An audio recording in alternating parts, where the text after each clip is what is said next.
Good morning, everyone. Well, I guess it's afternoon, 12, almost it's 1 o'clock in Fayetteville. Of course, I'm sure it's the same time there. I'm getting ready to record the first part of chapter 21. I can't get the screen to change. Crap. Okay. Life is so much fun, isn't it? So anyway, this is going to be the first part of chapter 21 video. You are again in my dining room and nothing exciting happening here. I'm frankly a little bored, ready to get back to school and back to normal, but we'll see when that happens. We're going to talk today about section 1 of chapter 21. It's Britain, France, and the United States. I think I've already posted the PowerPoint in its entirety on our Google Classroom. If I have not, I will look for it as soon as I'm done. And so it will be there. You can copy the notes separately if you'd like and then just listen to the videos. But as soon as you're done with the video, there will also be a quiz to take along with it. Just to make sure that you paid attention, that you listen. You can use your notes, but do not use your book, okay? So let's go ahead and get through some of these videos. I'm sorry, I can't change it to a whole screen, so we're going to have to live with it the way it is. It's hidden behind the thing that keeps the video moving. All right, so first of all, let's talk about Great Britain.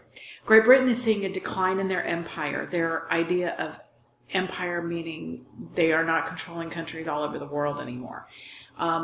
They are experiencing, this is right after World War I, some increasing economic problems, as is all of the world, and we're going to see how that leads us directly into the Great Depression, which affects not only America, but the entire rest of the world as well.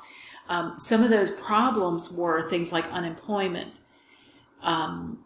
protective tariffs, meaning a tariff so high that the taxes make it difficult to afford overseas goods.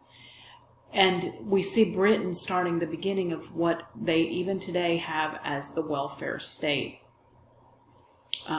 We see this again in the rise, and we did that one. There we go. In the rise of the Labour Party. The Labour Party in Britain, even today, is a socialist-leaning party. It has ideas of socialism and communism in it. This party was led originally by Ramsay MacDonald, who became the first Prime Minister from the Labour Party. Today, Britain goes back and forth between the Labour Party and the more conservative party. But the Labour Party, as I said, leans more towards socialism. Some of their territories, the territories that Britain controlled, were seeking to be independent. They didn't want to be part of the British Empire anymore. So Ireland achieved that goal. That was the first one here. Ireland became the Irish Free State. Part of Ireland, still even today, or I don't know if it's still today, is part of Britain. But Northern Ireland remained part of Britain at this time, and Southern Ireland became the Irish Free State. Egypt also gained their independence. India tried to gain their independence, and they were granted more self-government ability, but not quite independence yet. That will be soon coming. The Statute of Westminster, the last thing I have listed here, gave independence to countries like Australia, New Zealand, South Africa, and it seems like there's one other one I'm forgetting, but that was included in the Statute of Westminster. Okay, let's talk about France. France was also completely destroyed, really, by the end of World War I, but they recovered faster than Britain did. Economically, they recovered very easily. I don't know exactly why, but they were able to recover quite well. They did gain back some territory as a result of World War I that they had not had control of before, and that was like Alsace and Lorraine, and those areas were rich in mineral deposits and natural resources, so they were able to recover, and that helped them recover. But politically, they had a lot of problems, as France has long had, ever since the days of the French Revolution. They haven't been able to stabilize their government until this point. In fact, your book mentions that in the 20 years between 1920 and 1940, France has 40 prime ministers. That is so much. I mean, that's averaging 2 a year. So that was a little bit ridiculous. So, what we see here in that political instability is a group called the Popular Front come into power. And the Popular Front is socialist leaning again. So it's that idea of the government taking control of more aspects of our lives. And that was led by this man, Leon Blum. Okay, in foreign affairs, France was really very determined not to allow anything like World War I to happen again. They did not want to be victim round 2. So they started making friends. They were scared of the Germans still. So they didn't want to prolong that agony. They wanted to have allies lined up, and Britain and the U.S. would not guarantee them, yes, we're going to come to your aid if Germany reattacks. And since we, as in the United States and Great Britain, wouldn't guarantee that, France went looking for other allies. And they found them in the smaller nations of Europe. So those smaller nations signed, peace treaties with France, and they moved along. But France also built what they called the Maginot Line. And I'd love for you to be able to see this the right way. But I cannot reach. Hold on, let me see if I can move this. Won't move. Maybe if I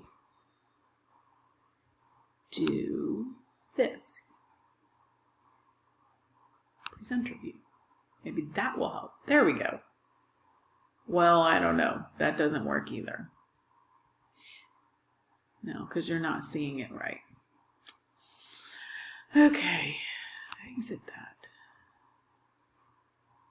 If I can move this whole screen over. There we go. Now I can get to this little button down here. There we go. These are some pictures of the Maginot Line. What they did was they dug a series of tunnels in France, like 560 miles worth of tunnels. They put hospitals in there, theaters, places where they could obviously keep troops and trains, and they were able to get people from one place to another. It was an impressive deal. And they thought that this was going to stop the Germans. Unfortunately, the Germans just went right over it. Literally, it's dug in the ground, so they could do that. So they didn't stop the Germans anymore in World War II.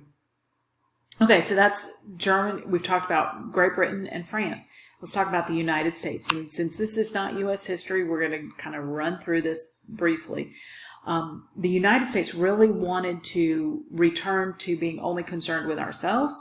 We wanted to turn inward again and not be messing with Europe's business. The Senate of the United States refused to pass the Versailles Treaty ending World War I. We did not want to join the League of Nations. We didn't want any part of it. And that was one of the things we did, was we elected Warren G. Harding as president with his slogan, return to normalcy. And his normalcy, the idea of what he thought was normal, was for us to withdraw within ourselves and not care about what was going on in the rest of the world. He was followed by Calvin Coolidge, who continued that same thought, and then by a man named Herbert Hoover. All of them, again, wanting to draw the United States back within ourselves and not be concerned with what was going on in the rest of the world. The problem is that we had great ideas as far as business goes. Our businesses across the United States were booming. They were doing very well. Americans had more leisure time than they'd ever had before. It was a period called the Roaring '20s. Life was wonderful. And then all of a sudden, through many different causes that we're not going to get into, the stock market collapsed. We saw a drop in prices. We saw a decline in foreign trade. We saw factories closing, people losing their job, banks failing. The Roaring '20s came to an abrupt end, and we found that by the time we were done, 1/3 of the American workforce was unemployed. So in 1932, Herbert Hoover, who got most of the blame for causing the Depression, even though it really wasn't his fault. There's no way one president could have done that. So anyway, but because he was up for re-election, Franklin Roosevelt was elected to replace him in 1932. As I said, Hoover received much of the blame for the economic issues of the Great Depression. This picture here is a man building what they called a Hooverville, where people lost their homes, so they built a home in the middle of the rundown district of the area out of whatever materials they could find. FDR came in with the New Deal, and his idea was, we're going to put Americans back to work, we're going to solve this problem, we're going to create jobs, we're going to make economic changes, we're going to do everything we can for the federal government to solve this problem. And they did, but the question is, as many of us look back now, we think that Hoover's ideas of the New Deal actually did more harm than good. It created a system of national debt that we still haven't gotten out of, that continues to grow. Our economy would have recovered eventually, but it would have taken a lot longer, and people are impatient and they weren't willing to wait for that. Okay, that is the end of section 1. I know that was really fast, so take your time, watch it 2 or 3 times if you need to. We'll have a quiz on it when you take the quiz on it when you're finished, okay? Miss you all, and I hope you all are doing well. If you need anything, or if you have a prayer request, something you'd like me to remember with you, please let me know. I'm happy to do that. I'm hoping next week we can arrange to maybe have a live class. Thanks.